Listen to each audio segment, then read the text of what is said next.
Jemaat yang dikasihi Tuhan, kita sangat bersyukur dimanapun kita berada, kita masih tetap beribadah kepada Tuhan, tetap bersekutu, memberikan segala kerinduan kita kepada Tuhan, menyatakan apa yang ada dalam isi hati kita kepadanya. Mari, saya mengajak kita untuk saat teduh sejenak, kita mempersiapkan hati kita masuk ke dalam hadirat-Nya.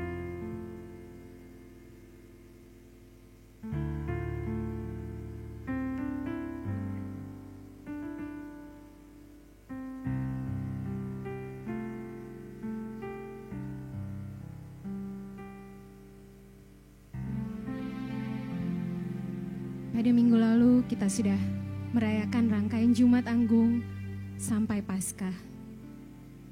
Kita sungguh bersyukur atas apa yang Tuhan telah berikan dalam kehidupan kita. Kebangkitannya yang menyucikan setiap kita. Dan kita tidak tahu dengan apa kita semua dapat membalas betapa besar kasih Tuhan itu. Mari kita angkat pujian ini, dengan apa akan kubalas.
Kasih-Mu besar Tuhan.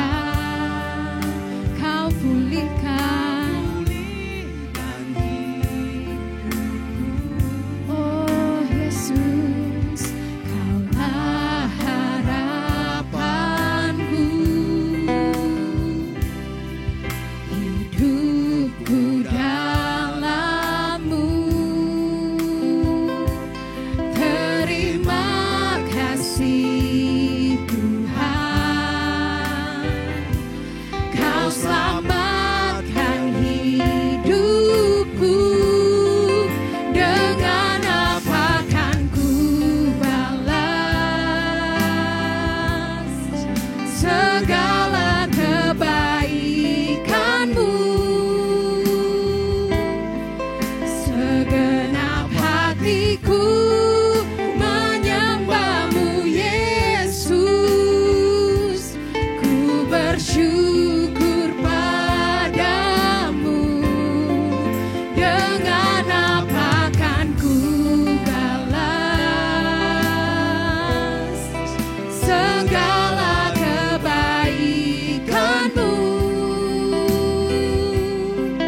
Segenap hatiku menyembah-Mu Yesus. Ku bersyukur padamu selamanya. Oh,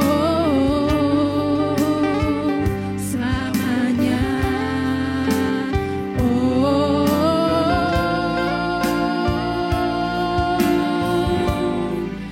Dengan apa kan ku balas segala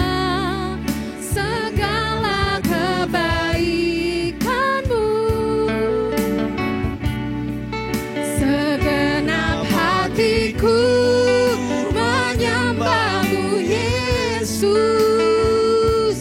Ku bersyukur padamu. Dengan apa kan ku balas segala kebaikan-Mu. Segenap hatiku menyembah-Mu Yesus. Ku bersyukur padamu selamanya. Oh, selamanya, selamanya. Oh, selamanya. Oh, selamanya.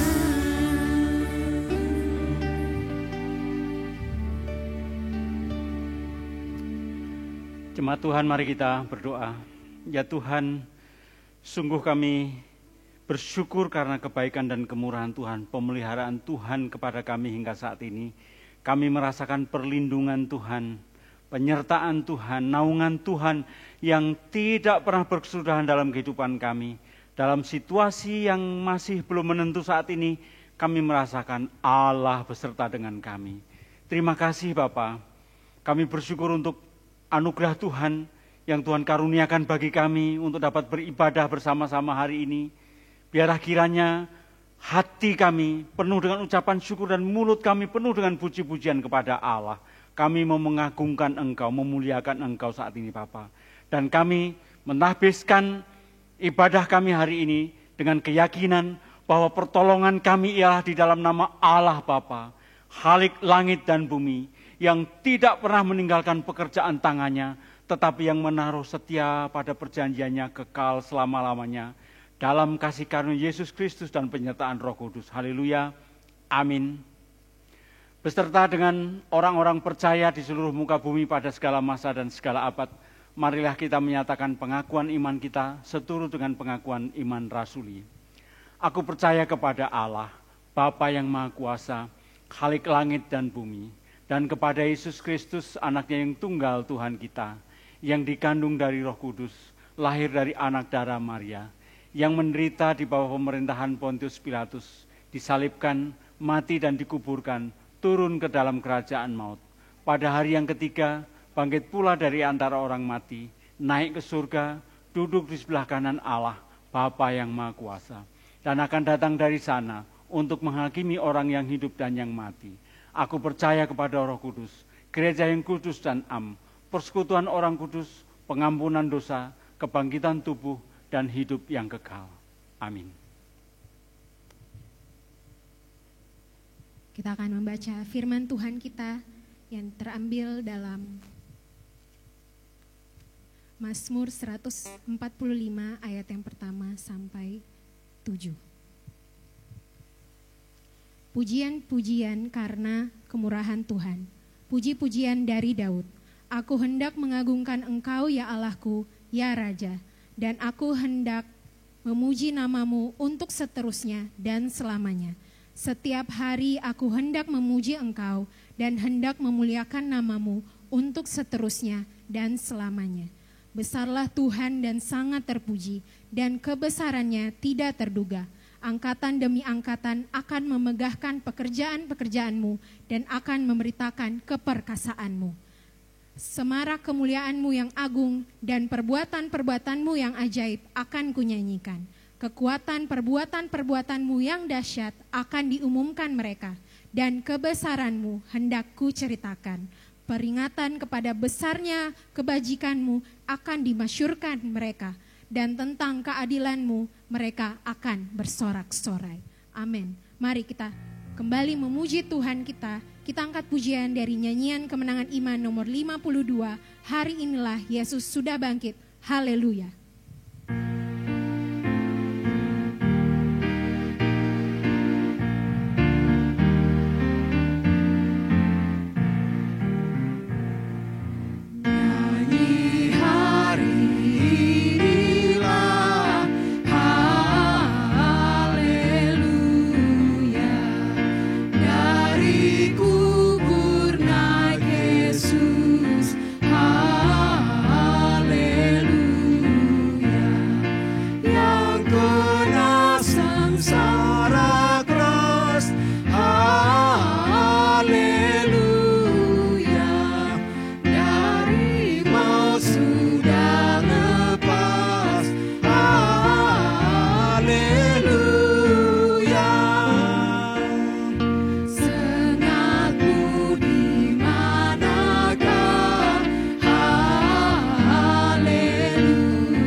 sudah bangkit menyelamatkan kita semua.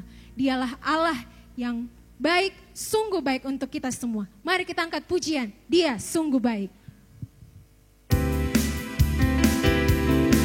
Mari kita bersuka cita karena pengorbanan Tuhan yang begitu besar dalam kehidupan kita.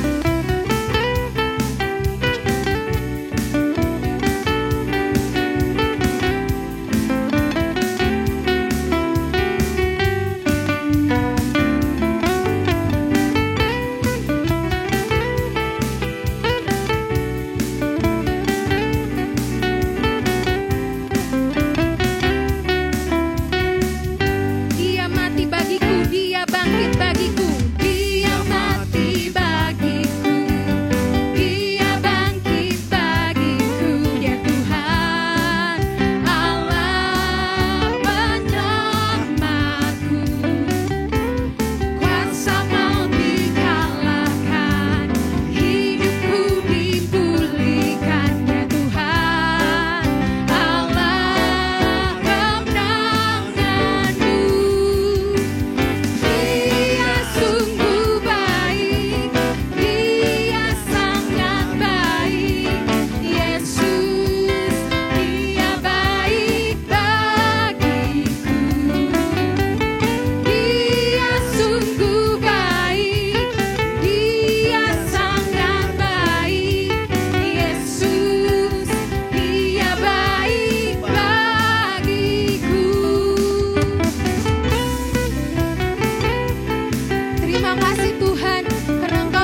Dan saat ini kita akan mendengarkan firman Tuhan.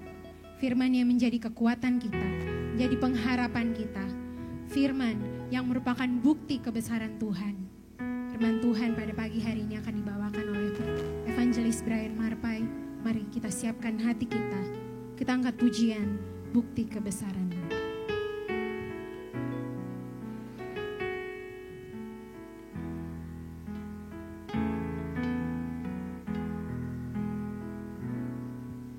Tuhan, Kau sempurna dalam rencana-Mu dan karya-Mu. Ku serahkan hidupku, murnikan dengan Roh-Mu. Tuhan, Kau sempurna dalam rencana-Mu dan karya-Mu. Ku serahkan hidupku, murnikan dengan Roh-Mu. Hidupku menggenapi firman-Mu, tanda mujizat sertai tiap langkahku. Kau bersamaku di dalamku, jadi bukti kebesaran-Mu. Oh Tuhan, Kaulah bukti kebesaran itu ya Bapa. Jadikan kami jadi bukti akan kebesaran itu. Biarlah hidup kami ya Bapa menyenangkan hati-Mu. Kami ingin menyerahkan semuanya untuk-Mu ya Tuhan. Terima kasih Tuhan Yesus. Oh Yesus, Tuhan Kau sempurna dalam kehidupan kami.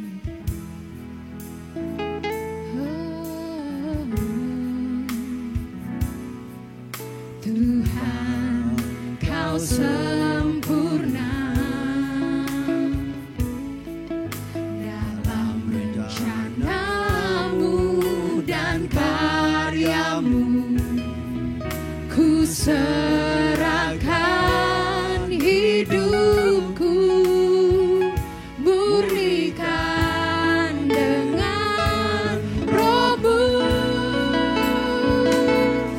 Hidupku menggenapi firman-Mu, tanda mujizat sertai tiap langkahku. Kau bersamaku di dalamku, jadi bukti kebesaran-Mu. Oh hidupku menggenapi firman-Mu, tanda mujizat sertai tiap langkahku. Kau bersamaku di dalamku, jadi bukti kebesaran-Mu. Kau bersamaku di dalamku, jadi bukti kebesaran-Mu. Jadi bukti kebesaran-Mu. Oh Yesus, jadi bukti kebesaran-Mu.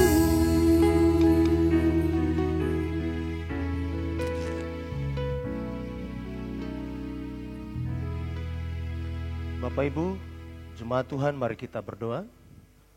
Kami mengucap syukur Tuhan untuk pagi yang indah ini, di mana ada kesempatan bagi setiap kami untuk belajar dari kebenaran firman Tuhan. Oleh sebab itu Tuhan, mari tolong kami, mampukan kami, sehingga setiap kami dapat memahami, mengerti kebenaran firman Tuhan yang akan kami pelajari bersama-sama pada pagi hari ini. Terima kasih Tuhan. Bersabdalah, karena setiap kami siap untuk mendengarkan firman-Mu. Dalam satu nama, nama Yesus, kami berdoa dan mengucap syukur kepadamu. Haleluya. Amin. Shalom. Selamat pagi Bapak Ibu Jemaat Tuhan. Bersyukur karena pada pagi ini kita boleh diberikan kekuatan kesehatan dan Tuhan masih memelihara setiap kita. Puji Tuhan. Pagi ini ada peluang bagi kita untuk belajar dari kebenaran firman Tuhan. Mari Bapak Ibu Jemaat Tuhan, kita belajar firman Tuhan pada pagi hari ini. Saya akan bawa kita belajar firman Tuhan dari Lukas pasalnya yang ke-24, ayatnya yang ke-13 hingga ayatnya yang ke-35. Saya akan tuntun Bapak Ibu Jemaat Tuhan untuk membacakan bagian firman Tuhan ini. Karena ini satu perikop, satu alur cerita, jadi saya akan baca bagi Bapak Ibu Jemaat Tuhan dan Bapak Ibu Jemaat Tuhan di rumah masing-masing bisa menyimaknya. Puji Tuhan. Saya akan baca bagi Bapak Ibu Jemaat Tuhan, ayat 13 hingga ayatnya yang ke-35. Lembaga Alkitab Indonesia memberikan judul untuk perikop ini, Yesus menampakkan diri di jalan ke Emmaus. Firman Tuhan, ayat 13 mulai. Pada hari itu juga, 2 orang dari murid-murid Yesus pergi ke sebuah kampung bernama Emmaus yang terletak kira-kira 7 mil jauhnya dari Yerusalem. Dan mereka bercakap-cakap tentang segala sesuatu yang telah terjadi. Ketika mereka sedang bercakap-cakap dan bertukar pikiran, datanglah Yesus sendiri mendekati mereka, lalu berjalan bersama-sama dengan mereka. Tetapi ada sesuatu yang menghalangi mata mereka, sehingga mereka tidak dapat mengenal Dia. Ayatnya yang ke-17. Yesus berkata kepada mereka, apakah yang kamu percakapkan sementara kamu berjalan? Maka berhentilah mereka dengan muka muram. Ayat 18. Seorang dari mereka namanya Kleopas menjawabnya, adakah engkau satu-satunya orang asing di Yerusalem yang tidak tahu apa yang terjadi di situ pada hari belakangan ini? Katanya kepada mereka, apakah itu? Jawab mereka, apa yang terjadi dengan Yesus orang Nazaret? Dia adalah seorang nabi yang berkuasa dalam pekerjaan dan perkataan di hadapan Allah dan di depan seluruh bangsa kami. Tetapi imam-imam kepala dan pemimpin-pemimpin kami telah menyerahkan Dia untuk dihukum mati dan mereka telah menyalibkannya. Padahal kami dahulu mengharapkan bahwa Dialah yang datang untuk membebaskan bangsa Israel. Tetapi sementara itu telah lewat 3 hari sejak semuanya itu terjadi. Ayat 22. Tetapi beberapa perempuan dari kalangan kami telah mengejutkan kami. Pagi-pagi buta mereka telah pergi ke kubur dan tidak menemukan mayatnya. Lalu mereka datang dengan berita bahwa telah kelihatan kepada mereka malaikat-malaikat yang mengatakan bahwa ia hidup. Dan beberapa teman kami telah pergi ke kubur itu dan mendapati bahwa memang benar yang dikatakan perempuan itu. Tetapi dia tidak mereka lihat. Ayat 25. Lalu ia berkata kepada mereka, hai kamu orang bodoh, betapa lambannya hatimu sehingga kamu tidak percaya segala sesuatu yang telah dikatakan para nabi. Ayat 26, bukankah Mesias harus menderita semuanya itu untuk masuk ke dalam kemuliaannya? Lalu ia menjelaskan kepada mereka apa yang tertulis tentang Dia dalam seluruh kitab suci, mulai dari kitab-kitab Musa dan segala kitab nabi-nabi. Mereka mendekati kampung yang mereka tuju, lalu berbuat seolah-olah hendak meneruskan perjalanannya. Tetapi mereka sangat mendesaknya. Katanya, tinggallah bersama-sama dengan kami, sebab hari telah menjelang malam dan matahari hampir terbenam. Lalu masuklah ia untuk tinggal bersama-sama dengan mereka. Ayat 30. Waktu ia duduk makan dengan mereka, ia mengambil roti, mengucap berkat, lalu memecah-mecahkannya dan memberikannya kepada mereka. Ketika itu terbukalah mata mereka, dan mereka pun mengenal dia, tetapi ia lenyap dari tengah-tengah mereka. Kata mereka seorang kepada yang lain, bukankah hati kita berkobar-kobar ketika ia berbicara dengan kita di tengah jalan, dan ketika ia menerangkan kitab suci kepada kita? Lalu bangunlah mereka dan terus kembali ke Yerusalem. Di situ mereka mendapati ke-11 murid itu. Mereka sedang berkumpul bersama-sama dengan teman-teman mereka. Kata mereka itu, sesungguhnya Tuhan telah bangkit dan telah menampakkan diri kepada Simon. Ayat terakhir. Lalu kedua orang itu pun menceritakan apa yang terjadi di tengah jalan dan bagaimana mereka mengenal dia pada waktu ia memecah-mecahkan roti. Puji Tuhan. Bapak Ibu jemaat Tuhan, saya mau sapa sekali lagi kepada Bapak Ibu jemaat Tuhan di rumah. Selamat Paskah. Kiranya iman kita, pengharapan kita tetap teguh di dalam Tuhan. Puji Tuhan, karena ini masih suasana Paskah, tentunya saya akan bawa kita untuk belajar firman Tuhan seputar Paskah, seputar kebangkitan Yesus.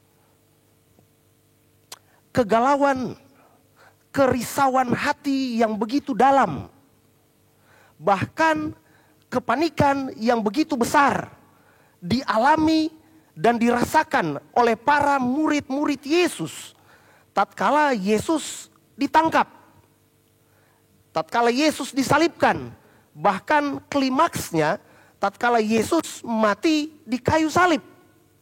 Nah, sosok dan figur seorang guru yang memiliki pengaruh yang cukup besar sudah tiada lagi. Pada sisi lain, kita melihat bahwa babak baru dimulai tatkala Yesus bangkit. Pasca kebangkitan Yesus, kita melihat bahwa ada peristiwa besar yang terjadi.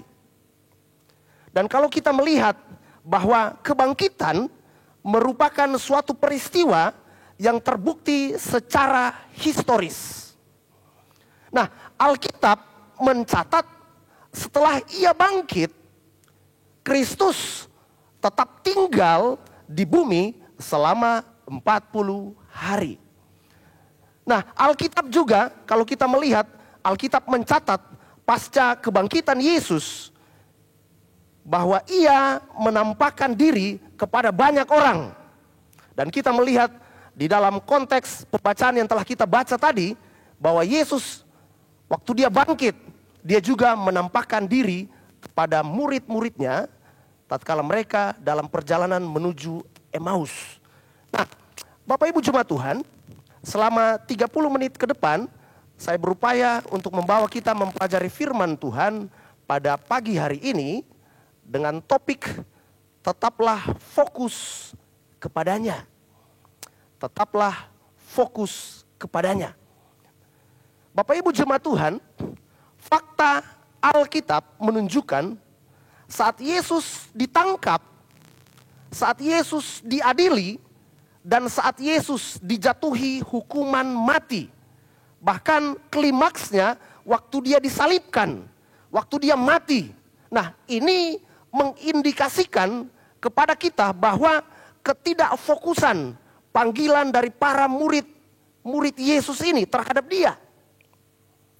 Dari nats yang telah kita baca tadi, secara cepat saya akan membawa kita melihat 4 pelajaran penting dari penampakan Yesus terhadap kedua muridnya dalam perjalanan menuju Emmaus, yang pada akhirnya akan saya kaitkan dengan ketidakfokusan panggilan murid-murid Yesus ini terhadap Yesus.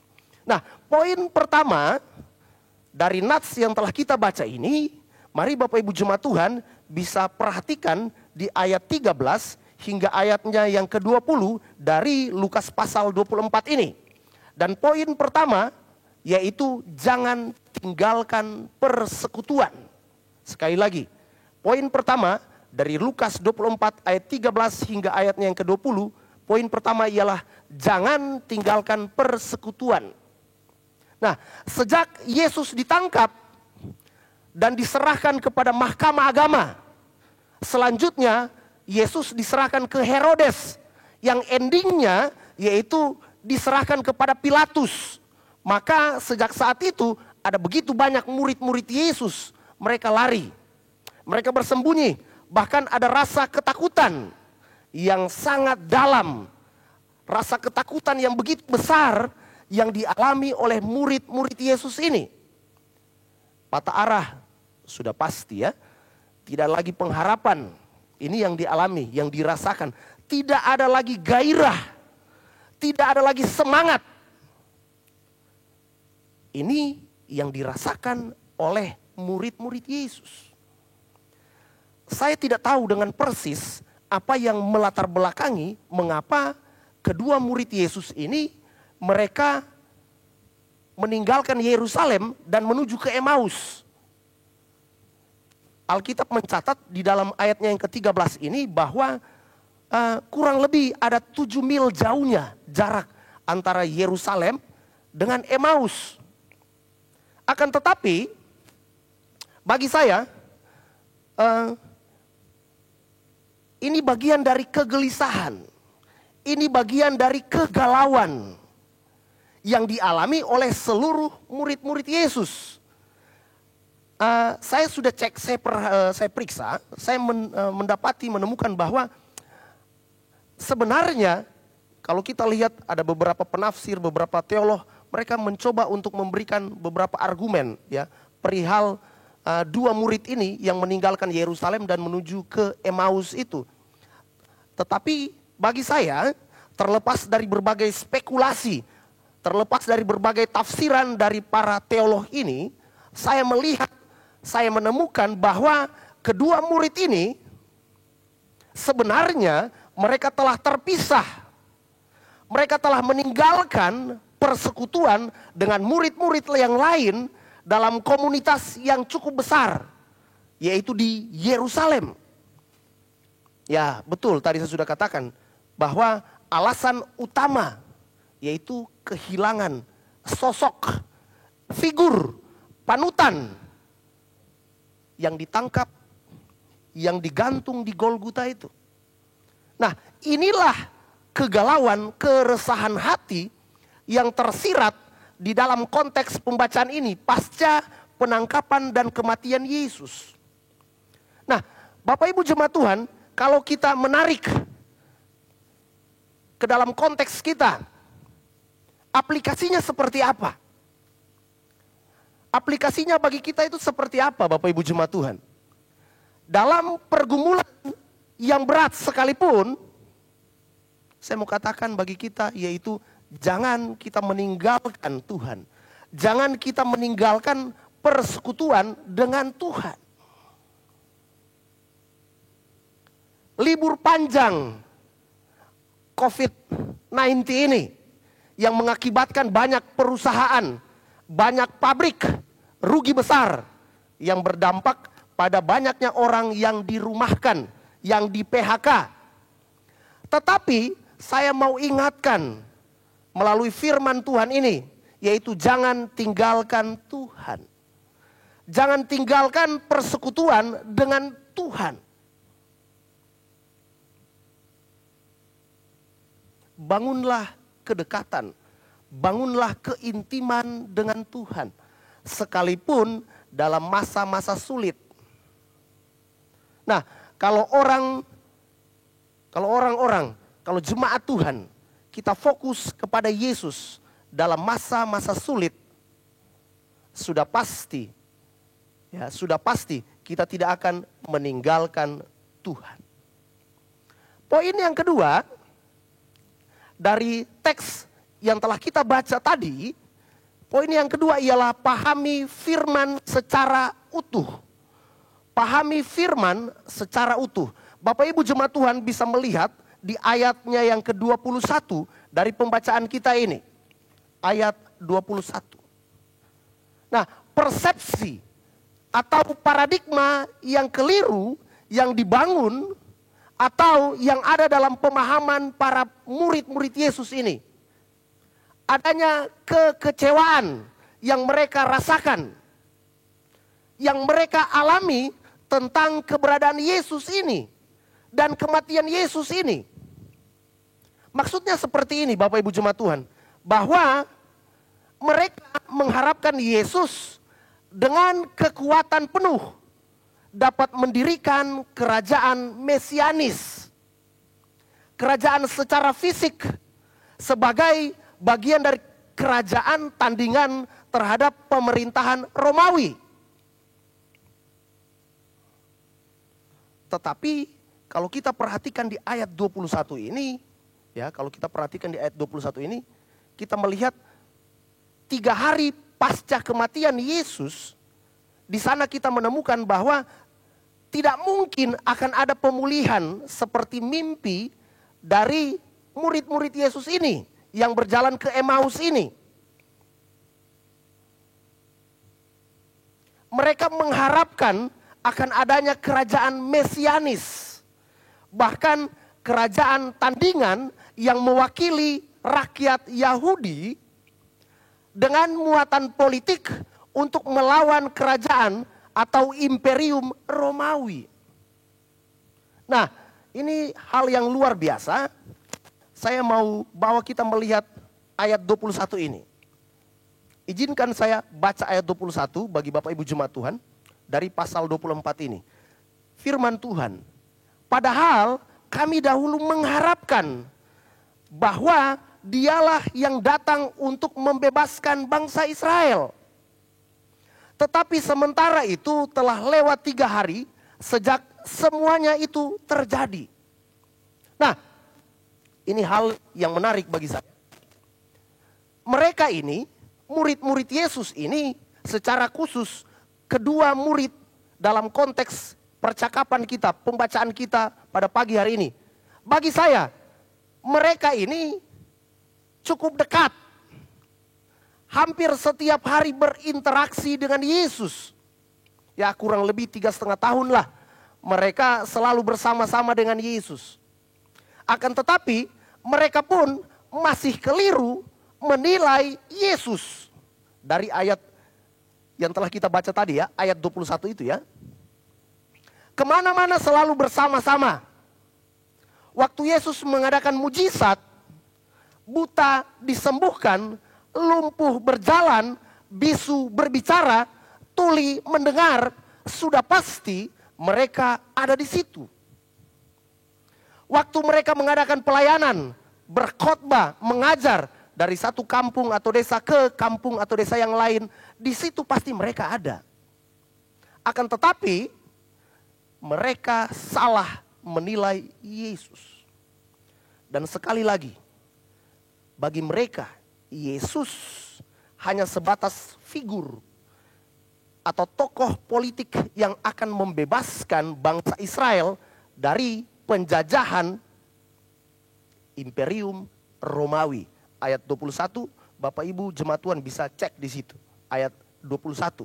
Nah, bagi saya, ini yang disebut dengan gagal fokus. Ya, ini yang disebut dengan gagal fokus. Jika saja mereka atau kedua murid ini secara khusus dalam pembacaan kita ini, dalam teks ini, jika saja mereka tetap fokus kepada Tuhan, hal seperti ini atau pernyataan seperti ini tidak bakal keluar dari mulut kedua murid yang berjalan ke Emmaus. Tidak mungkin, saudara. Ya, karena apa? Ada kedekatan, keintiman, intimasi itu yang terbangun antara murid-murid Yesus dengan Yesus sendiri. Nah, implikasinya bagi kita seperti apa? bagi kita selaku orang-orang percaya. Orang yang fokus kepada Yesus sudah pasti dan senantiasa akan merasakan kehadiran Yesus. Akan merasakan yang namanya pertolongan Yesus. Mengapa? Karena orang-orang ini secara komprehensif dapat memahami siapa itu Yesus. Sebaliknya, kalau orang-orang ini tidak sungguh-sungguh mencari Tuhan, pada akhirnya sama seperti di ayat 21 ini. Gagal fokus. Mereka mengharapkan Yesus secara politik. Dan saya berharap Bapak Ibu Jemaat Tuhan, secara khusus Jemaat Bukit Zaitun, tidak gagal fokus. Poin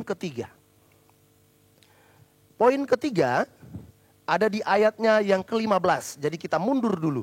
Kita mundur lagi. Di ayatnya yang ke-15 dari pasal 24 ini. Saya akan baca bagi Bapak Ibu Jemaat Tuhan. Dan Bapak Ibu Jemaat Tuhan di rumah bisa menyimaknya. Ketika mereka sedang bercakap-cakap dan bertukar pikiran, datanglah Yesus sendiri mendekati mereka. Lalu berjalan bersama-sama dengan mereka. Nah, poin yang ketiga dari tema kita ini, poin yang ketiga ialah Yesus selalu hadir. Yesus selalu hadir.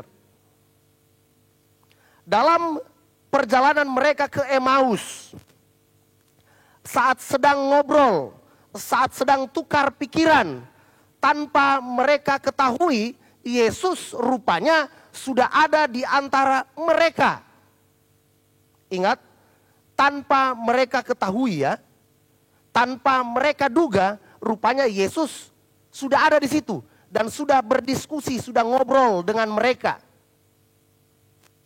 Jika kita melihat di ayat sebelumnya, ayat 14, isi percakapan atau konten percakapan mereka seputar penyaliban, seputar kematian Yesus, seputar kegalauan, keputusasaan. Kemudian kalau kita lompat lagi di ayat 16 dari pembacaan kita ini, di sana kita melihat bahwa kedua murid Yesus ini mereka tidak mengenal Yesus. Karena ada penghalang yang menghalangi mata mereka. Sudah ngobrol sih, memang mereka sudah ngobrol. Sudah diskusi, tetapi ada penghalang yang menghalangi, yang menutupi mata mereka. Nah, mari perhatikan bagian ini. Menarik bagi saya, waktu menyiapkan khotbah ini, bagian ini, bahwa dalam situasi seperti ini, kegalauan berat sudah pasti melanda para murid-murid Yesus ini. Tetapi dalam konteks ini kita melihat bahwa ada Tuhan yang hadir. Tuhan hadir loh. Hadir. Tuhan Yesus hadir dalam kehidupan mereka, dalam kegalauan itu.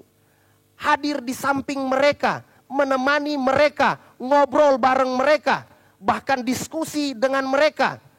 Dan diskusi ini berlanjut sampai ke ayat 27, ayat 25, 26, 27. Bahkan kalau kita melihat di ayat 25 dan ayat 26, di situ Yesus menegur mereka berdua ini dengan kata yang cukup keras, dengan kata yang cukup pedas.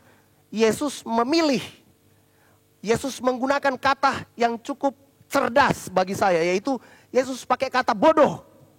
Yesus menegur mereka dan berkata kepada mereka berdua ini, kalian itu bodoh. Kata kuncinya apa? Kalau kita perhatikan di bagian ini. Dalam situasi sulit sekalipun, ya kan? Saya mau katakan bagi Bapak Ibu Jemaat Tuhan bahwa Yesus tetap ada di samping para murid. Sama juga. Dalam situasi sulit seperti apapun yang kita alami, saya mau katakan bahwa Yesus pun ada. Yesus selalu hadir bagi murid-murid Yesus ini pasca kematian Yesus itu. Yesus masih hadir. Dan hal ini berlaku bagi Bapak Ibu Jemaat Tuhan, bagi saya dan saudara. implikasinya bagi kita seperti apa? Orang yang fokus pada Tuhan dalam hidupnya akan memiliki iman bahwa Yesus selalu hadir dalam hidupnya, sekalipun dalam situasi berat. Amin. Yesus pasti hadir, sekalipun dalam situasi berat, sekalipun dalam situasi COVID-19 ini, saya percaya Yesus pasti hadir. Saya tidak peduli kalau Bapak Ibu jemaat Tuhan, kepala rumah tangga mungkin sudah di PHK, sudah dirumahkan lantaran tanda petik COVID-19 ini. Saya percaya bahwa Yesus pasti hadir dalam kehidupanmu, dalam rumah tanggamu. Imanilah itu. Poin keempat, dan ini menjadi poin terakhir kita. Poin keempat ada di ayat 28 hingga ayatnya yang ke-29 dari pasal 24 ini. Ayat 28 dan ayatnya yang ke-29. Saya akan baca bagi Bapak Ibu sekalian. Mereka mendekati kampung yang mereka tuju. Lalu ia berbuat seolah-olah hendak meneruskan perjalanannya. Ia di sini menggunakan huruf besar, berarti Yesus. Tetapi mereka sangat mendesaknya. Katanya, tinggallah bersama-sama dengan kami, sebab hari telah menjelang malam dan matahari hampir terbenam. Lalu masuklah ia untuk tinggal bersama-sama dengan mereka. Nah, ayat 28 hingga ayatnya yang ke-29 ini. Di balik dari diskusi yang hangat, diskusi yang alot ini antara Yesus dengan kedua murid yang menuju dalam perjalanan menuju ke Emmaus ini, saya melihat bahwa kedua murid ini mereka begitu militan, tanda petik. Mereka begitu ngotot, tanda petik. Ya, jadi mereka dua ini begitu militan, begitu ngotot untuk menahan Yesus, supaya Yesus tetap ada bersama-sama dengan mereka. Perhatikan frase, mereka sangat mendesaknya. Kalau Bapak Ibu di rumah bisa pakai stabilo, bisa pakai pensil, bolpen, lalu garis bawahi. Mereka sangat mendesaknya, ayat 29. Garis bawahi kata mendesaknya, nya. Berarti kedua murid ini berupaya untuk mendesak Yesus. Nah, frase ini mengindikasikan bahwa kedua murid ini tidak mau begitu saja melepaskan orang yang baru saja ngobrol dengan mereka. Mereka tidak mau orang yang barusan ngobrol ini lantas pergi berpisah dengan mereka. Mereka tidak mau. Tinggallah bersama-sama dengan kami. Nah, ini pernyataannya mereka berdua. Sebab hari telah menjelang malam dan matahari hampir terbenam. Dari frase 28, ayat 28 sampai ayat 29, saya menemukan bahwa ada sebuah sikap yang lahir dari dalam diri kedua murid ini. Apa itu? Sikap tidak mau melepaskan Yesus.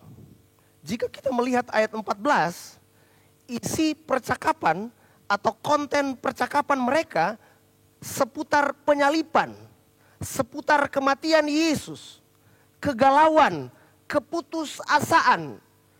Dan dalam ayat 16, di sana kita melihat bahwa kedua murid ini tidak dapat mengenal Yesus karena ada penghalang yang menghalangi mata mereka.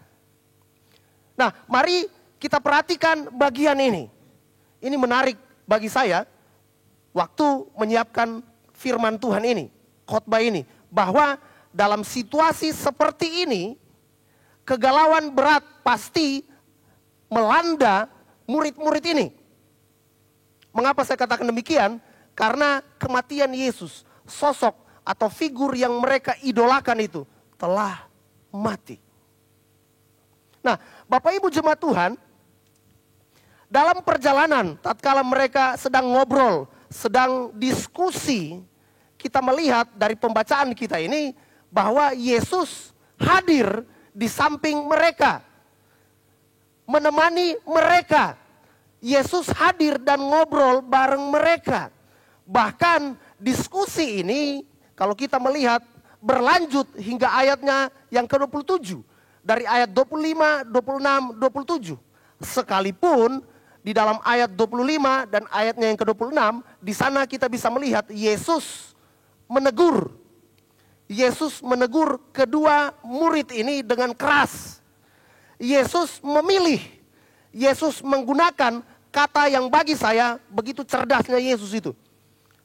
Untuk menegur kebodohan kedua murid Yesus ini, dia pakai kata, Yesus menggunakan kata bodoh. Bapak Ibu jemaat Tuhan bisa cek di ayat 25, ayat 26. Yesus menegur mereka, betapa bodohnya kalian.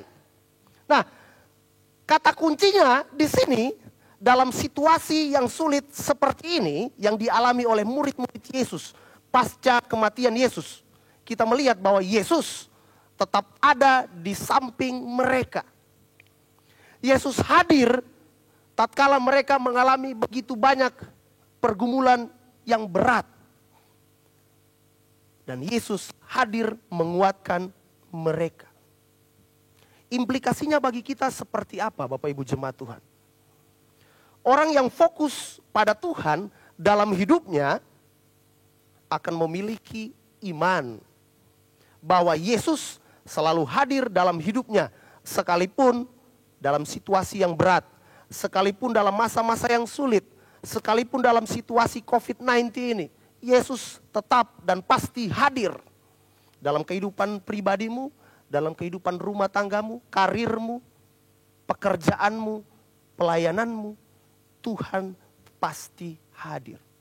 Poin yang keempat, dan ini menjadi poin terakhir kita. Mari Bapak Ibu jemaat Tuhan, perhatikan di ayat 28 hingga ayatnya yang ke-29. Saya akan baca sekali lagi bagi Bapak Ibu jemaat Tuhan. Firman Tuhan, mereka mendekati kampung yang mereka tuju. Lalu ia berbuat seolah-olah hendak meneruskan perjalanannya. Ayat 29. Tetapi mereka sangat mendesaknya. Katanya, tinggallah bersama-sama dengan kami, sebab hari telah menjelang malam dan matahari hampir terbenam. Lalu masuklah ia untuk tinggal bersama-sama dengan mereka. Nah, Bapak Ibu jemaat Tuhan, di balik dari diskusi yang begitu hangat, diskusi yang begitu alot itu antara Yesus dengan kedua muridnya ini, saya melihat bahwa kedua murid ini begitu militan. Mereka begitu ngotot, tanda petik militan, tanda petik ngotot itu. Mereka begitu militan, mereka begitu ngotot untuk menahan Yesus. Supaya Yesus tetap ada bersama-sama dengan mereka. Nah, mari perhatikan frase mereka sangat mendesaknya, ayat 29 dari pembacaan kita tadi. Garis bawahi kata mendesaknya. Jadi kalau Bapak Ibu di rumah ada stabilo, ada pensil, ada bolpen, silakan digaris kata mendesak itu. Mereka begitu mendesaknya. Nah, frase ini mengindikasikan bahwa kedua murid ini tidak mau begitu saja melepaskan orang yang baru saja ngobrol dengan mereka. Yang tanpa mereka ketahui sebenarnya adalah pribadi dari Yesus. Perhatikan pernyataan, tinggallah bersama-sama dengan kami, sebab hari telah menjelang malam dan matahari hampir terbenam. Nah, dari frase ayat 28 dan ayat 29 ini, saya menemukan bahwa ada sebuah sikap, ya, ada sebuah sikap yang lahir dalam diri kedua murid ini. Apa itu? Kalau kita perhatikan di ayat 28, ayat 29.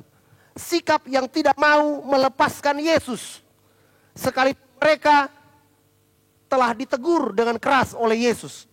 Sebaliknya kita perhatikan bahwa mereka menahan, mereka mendesak, mereka mencegat, tanda petik, mencegat Yesus. Mereka tidak mau melepaskan Yesus. Dan bagi saya, jika dibawa ke dalam konteks yang lebih lembut, tanda petik ya, konteks percakapan yang lebih halus, sebenarnya tersirat bahwa mereka, kedua murid ini, mereka berupaya untuk mengundang Yesus. Itu dia. Mereka berupaya untuk mengundang Yesus untuk tinggal, untuk nginap bersama-sama dengan mereka. Karena hari sudah malam. Mereka tidak mau berpisah dengan Yesus. Nah, implikasinya bagi kita seperti apa? Bapak Ibu jemaat Tuhan, ayo kita undang Yesus masuk dalam hidup kita, dalam rumah tangga kita, dalam pekerjaan kita, dalam usaha kita, karir kita. Kita undang Yesus untuk berdaulat, merajai hidup kita, memimpin hidup kita, rumah tangga kita, dalam situasi-situasi sulit sekalipun. Undang dia untuk menguasai seluruh eksistensi hidup kita, untuk menguasai seluruh aspek hidup kita. Saya percaya Tuhan akan menolong setiap kita tatkala kita mengundang Yesus. Orang yang tetap fokus pada Yesus sudah pasti mengundang Yesus untuk masuk, untuk menetap, untuk tinggal, serta merajai dalam seluruh aspek hidup mereka. Kiranya firman Tuhan ini meneguhkan setiap kita, meneguhkan Bapak Ibu jemaat Tuhan, sekalipun dalam masa-masa sulit, yang pada akhirnya, yang pada gilirannya, iman kita semakin kuat, semakin teguh di dalam Kristus Yesus. Kita berdoa. Kami mengucap syukur kepadamu Tuhan, untuk peluang kesempatan yang indah kami boleh belajar dari kebenaran firman Tuhan. Mampukanlah kami untuk tetap fokus kepada Tuhan, sekalipun dalam masa-masa sulit ini Tuhan. Terima kasih Tuhan, materaikan firman-Mu ini dalam hidup kami, dan mampukan setiap kami untuk mengaplikasikan firman Tuhan ini dalam kehidupan kami hari lepas hari. Terima kasih Tuhan. Dalam satu nama, nama Yesus, kami berdoa dan kami mengucap syukur kepadamu. Haleluya. Amin. Shalom. Tuhan Yesus memberkati. Kita sudah mendengarkan firman Tuhan, kita sudah memuji memuliakan nama Tuhan, dan tibalah kita sampai di penghujung ibadah kita. Mari kita kembalikan kemuliaan untuk Tuhan kita dan meminta Tuhan untuk membimbing kita. Tuhanlah pembimbingku.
Jemaat Tuhan, mari kita berdoa.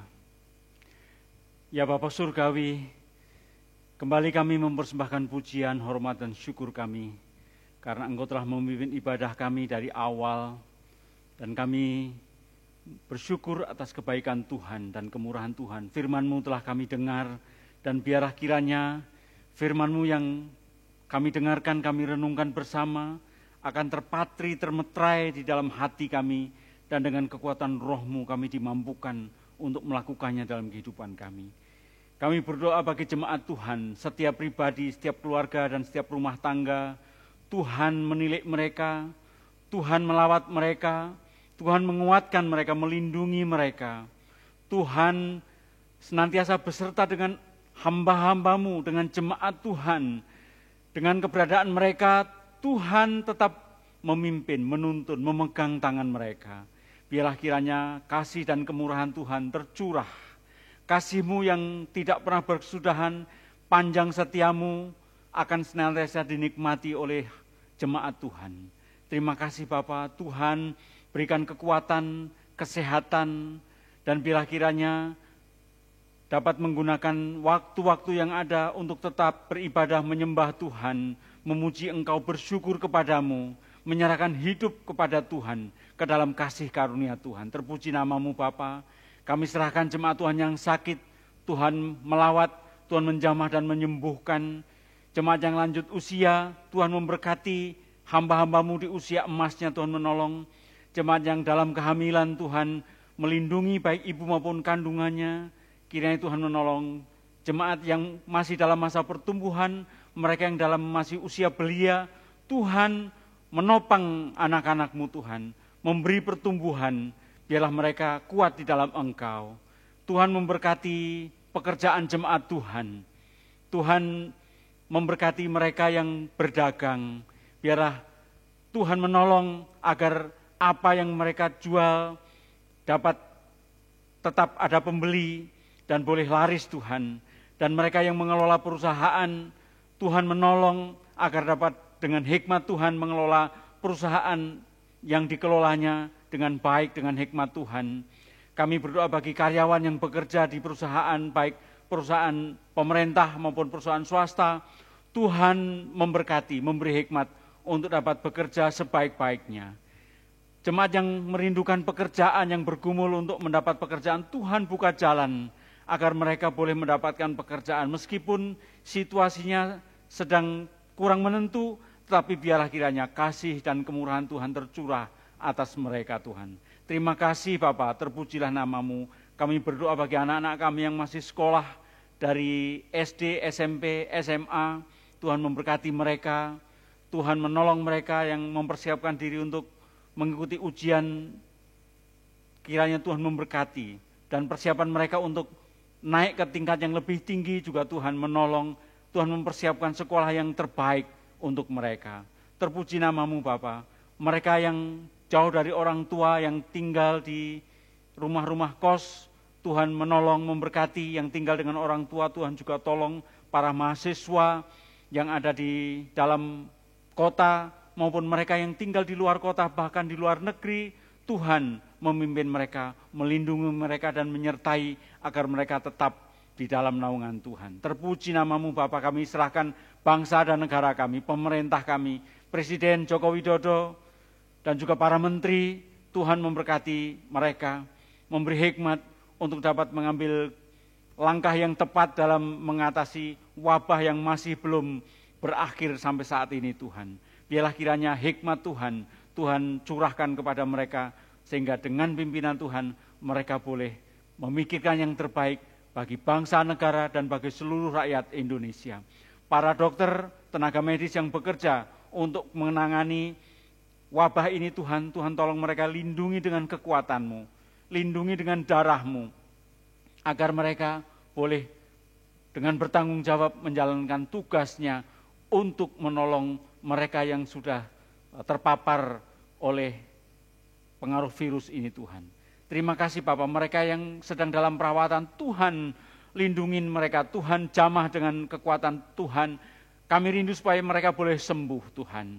Dan biarlah kiranya kasih kemurahan Tuhan tercurah atas mereka, sehingga mereka boleh melihat pertolongan Tuhan. Dan pakai kami untuk tetap mendukung dan mendoakan situasi ini Bapa. Terpuji nama-Mu Bapa. Dan pada akhirnya ya Tuhan, kami akan pulang. Dan biarlah kiranya di akhir ibadah kami ini kami boleh merasakan berkat Tuhan. Jemaat Tuhan, angkatlah tangan-Mu, tadahkan tangan-Mu, pandanglah Allah dan terimalah berkat-Nya. Jika engkau baik-baik mendengarkan suara Tuhan Allah-Mu dan melakukan dengan setia segala perintah-Nya, maka segala berkat ini akan datang kepadamu dan menjadi bagianmu.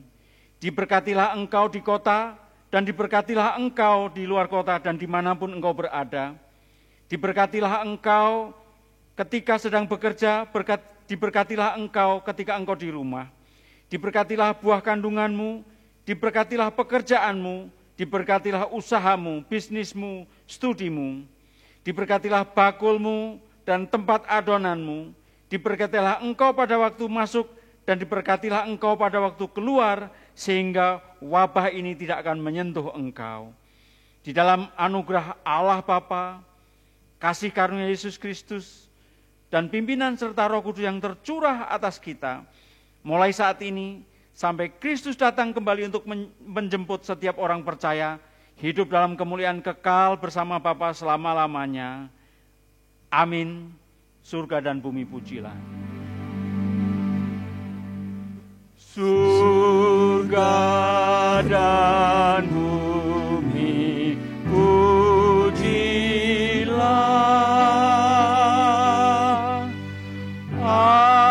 Allahu sumber kurnia. Seluruh makhluk puji terus Sang Bapa, Anak, Roh Kudus.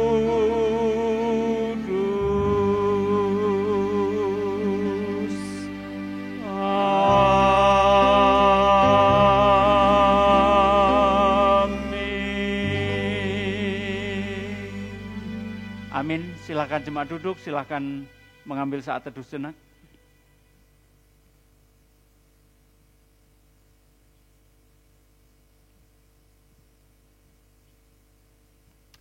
Amin. Selamat hari Minggu. Tuhan Yesus memberkati. Shalom.